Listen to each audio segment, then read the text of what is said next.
குரோம்பேட்டை பகுதியை சேர்ந்த அப்படின்றவருக்கு சென்னை வண்ணாரப்பேட்டை பகுதியை சேர்ந்த அப்படின்ற பெண்ணோட 10 வருடங்களுக்கு முன்னாடியே திருமணம் நடந்துச்சு. அன்னையில இருந்து இப்ப வரைக்குமே அடிக்கடி இவங்க 2 பேத்துக்குள்ள சிறு சிறு பிரச்சனைகள் வருவதும் அதுக்கப்புறமா சமாதானமாவதும் தொடர்ந்து நடந்துட்டு வந்திருக்குது.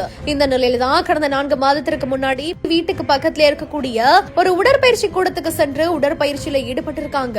அங்க ஒரு ஆண் நண்பரோட இவங்களுக்கு பழக்கம் ஏற்பட்டு அவங்களோட சேர்ந்து புதிதாக அழகு நிலையம் வைக்க தன்னோட கணவர்கிட்ட பணம் கேட்டு தொந்தரவு செஞ்சுட்டு வந்ததா சொல்லப்படுது. இது கணவருக்கு பிடிக்காத நிலையில அவன் கூடலாம் நீ பழக கூடாது, எனக்கு அது பிடிக்கல அப்படின்னு சொன்னதா தெரிவிக்கப்படுது.